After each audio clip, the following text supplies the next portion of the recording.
Welcome back to Maximum Sustained Performance. I'm your host, Kareem Mays. We're going to talk about why blood work is crucial before TRT. I know some people will say, hey, I don't need to do that, or some people have not done that. They just think, man, I'm past 30 and I'm tired. Mm, okay, well, I must have it. Or they heard from an influencer that TRT is cool. Or a bunch of other things. There's a lot of stuff on the internet, in my opinion, that's not so informative, to say the least, or gives bad information. And what tests should you be looking for? I know some people will say, well, yeah, I'll get tested. I'll just check my testosterone bank, testosterone bank, or my total testosterone. But that doesn't tell me, free testosterone doesn't tell me, cortisol doesn't tell me, LSH doesn't tell me, FSH doesn't tell me a whole lot. It's kind of one metric. It's like saying, hey, I'm going to take a look at, tourism in a whole country and just go to a hotel. It gives you a very, very limited view.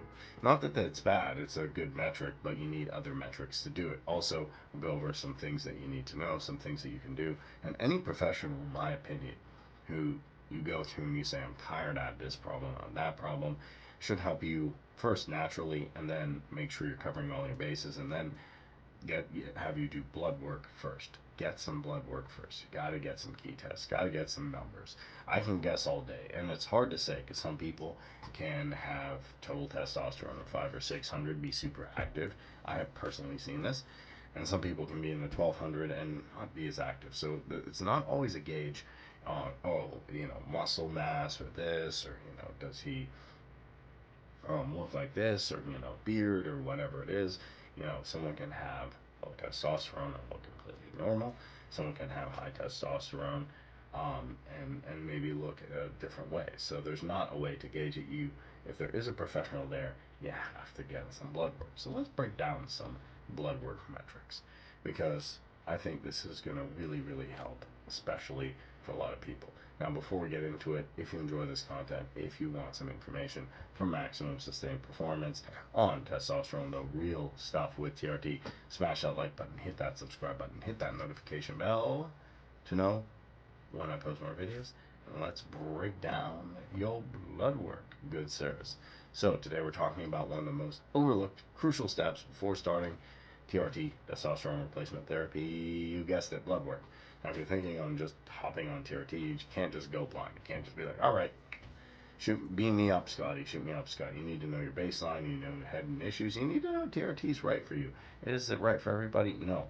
But can it be great for some people? Yeah, of course. It has to come down to blood work. You can't just guess. You don't just look at your car and say, it doesn't look like it's low on gas, right? No, it doesn't look like it. It could be low on gas. You look at the meter next to the E, and then some people like to write that down all the way to the E, and that, be a little risque, and some people don't.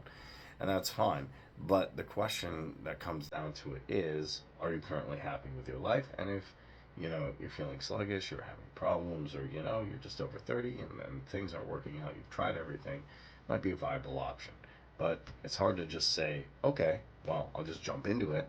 You need to get some blood work. So I'm going to be breaking down the must-have blood tests, what they mean, why skipping this could mess up, and probably will mess up your health. Do not miss. Get your blood work, man. Get your blood work. And consult a professional. Get your blood. Do those two things. So here's what they mean. We have total and free testosterone, and what it measures is how much testosterone is in your system. And why it matters is it determines if you are actually low. Total T doesn't tell the full story. Free T, the active usable form, is even more important. You can think of it like this. You have a bank balance. Let's say you have a balance of $10,000, and then you deposit a check in for, I don't know, 20 or 30,000. Well, the bank is going to say, hey, we need to do checks, we need to do regulatory checks, maybe they need to see something. You can't just go spend $40,000. You can spend that $10,000. Now, you can think of the total T as 40. Okay, that's the total amount.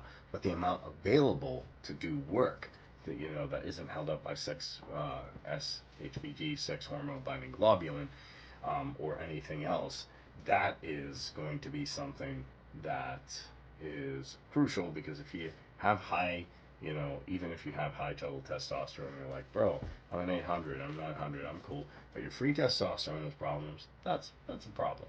That's something to look into. Now, what's a good range? Um, that can depend on a lot of people, a lot of factors. Usually, 300 to 1,000, but I would go close to the 1,800 for being optimal. Imagine having a garage of cars, total T, but having gas that can only drive, a few. That's free T. That's why free T is crucial. You don't want a car that just sits there. And you have sex hormone binding globulin. I mentioned that. It's a protein that binds to testosterone and it makes it unavailable. And what matters is high SHBJ is less free T. Low means faster testosterone metabolism. And a good range is 10 to 50. That varies. Now, pro tip, if your SBG is super high, TRT might not be the best move, or you might need a different dosing strategy. So it's not always saying, oh my god, it's my SBG is high, I'm going to do it. Then there's estradiol and estrogen. Estrogen, there's a form of estrogen that comes with testosterone conversion. Now, if it's too high, if you're estrogen dominant, it's bad because water retention, mood swings, gynecomastia, man boobs, too low, joint pain, fatigue, libido. Good range is 20 to 40 milligrams per liter. But don't crush estrogen. It's essential for mood, health, libido, heart health. I see these people talking about estrogen like it's all a bad thing. Estrogen, estrogen. You gotta get rid of estrogen. No, if you had no estrogen, you would have problems in men. And same actually with women. Women should not be testosterone dominant, but women need testosterone too. They need to be estrogen dominant, but they need testosterone. Men need testosterone more, but the thing says estrogen is bad. No.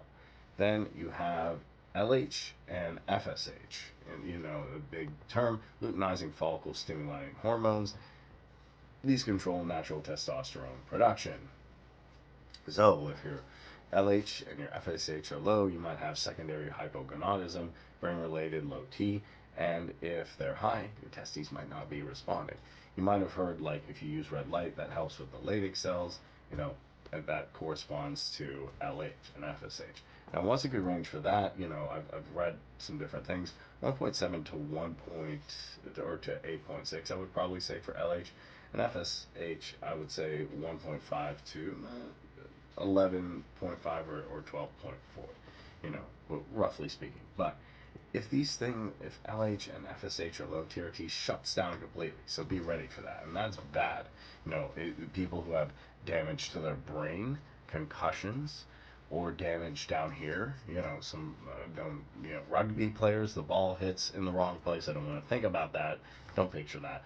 But there's damage here or damage down there that can cause a rapid problem of hypogonadal activity, and then your testosterone plummets. And then prolactin. It's a hormone linked to the pituitary function, and why it matters, high prolactin could indicate a pituitary tumor. It's rare, but it's serious. Good range is under 15 milligrams per minute. If your prolactin is sky high, stop and see an endocrinologist before considering TRT. Then we have DHT and dihydrotestosterone. What is it? It's a potent form of testosterone responsible for hair growth and libido, your sex drive. Why high DHT, potential hair loss, low DHT, low libido, weaker erections. Your little man downstairs won't be doing so well. Good range is 30 to 85, and if you're prone to hair loss, TRT can accelerate that. So be aware, you could go bald. Lose hair. Now you have your red blood cell count. What it measures is your blood thickness. Why it matters is TRT increases red blood cells. If they're too high, you can get a blood clot. That is a risk with TRT. Now, what's a good range? That depends. It's 40 to 50%. Now, if it hits 54%, you may need to donate some blood. Go to the blood bank. And pro tip, stay hydrated, monitor this closely. There's prostate-specific antigens, or PSA. No, not that PSA, but it checks prostate health as well. Now, if PSA is high, TRT could worsen. You could get prostate issues. It's not a good place to be in. 40 milligrams. And TRT doesn't cause prostate cancer. That's a thing I hear on the internet. It's not true. But if you're already at issues, it could accelerate it. So, that's all the things. There's a lot there, as you can see. And you can check even more stuff like cortisol. So you could go crazy with it. But I wouldn't just check your total testosterone, total free testosterone, PSA, um, SHBG. I would also take a look at your red blood cell count. What is going on with that? I would take a look at DHEA. I would take a look at prolactin. Just tons and tons of terms. You know, it depends on what your panel is going to include and what you discuss with your healthcare professional. And this is why it's so important to discuss with a healthcare professional and then go get a test for some of these things. Now, you might not need all of them. We went over a lot of them today. Like, we went over a lot of information. So, just to break it down for you, I would check on PSA. Now, if you have prostate cancer, keep that in mind what's going on, because that could be a problem. I'll check on those red blood cells. What's going on? We don't want a clot, man. Don't want a clot. And also, I would say, are you prone to hair loss? DHT is going to be very, very important. It's not, some of these things I would say are not optional. You want to check on some of this. Also, your estrogen. Yes, your estrogen. Yes, for men. Prolactin, LH, FSH. Go check on these. And I think it's good to know. Even if you're not having problems, it's always good to know where are your hormones at. Obviously, it matters more if you're having problems, but things like that is going to be very, very, very important. And also, free and total testosterone and estradiol. Do not neglect to find out, different things about that, because the only person it's going to hurt, in my opinion, is you. If you don't do your due diligence with blood work, you're not going to have the right information. Without having the right information, it's hard to make a good decision. Now, the best thing is, though, to first talk to a professional. So you start to see symptoms, you start to feel tired, you get gynecomastia, you have trouble with, some hormones, or maybe you did have an accident, maybe you did have brain damage, maybe you had damage down there, maybe something went wrong. You know, it's it happens to a lot of people, and especially in today's age, testosterone is on the decline compared to what it was. But that's not to say to freak out or do something crazy. It's just to talk to a healthcare professional and get some of these things tested. And not just total testosterone, because you want to have a full panel of what's going on. You can even go, further to make sure you don't have any mineral deficiencies, you don't have any nutrient deficiencies, and also checking on your family history. And I could go on and on and on, but I don't want to make this super, super complicated.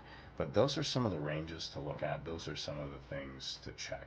And you don't have to check all of them, but you want to get some kind of an idea of what's going on. I would say if I had to do the bare minimum, it would at least be free total testosterone. I'd want to see my estradiol, and then I'd also want to see DHT if I just wanted to go bare minimum.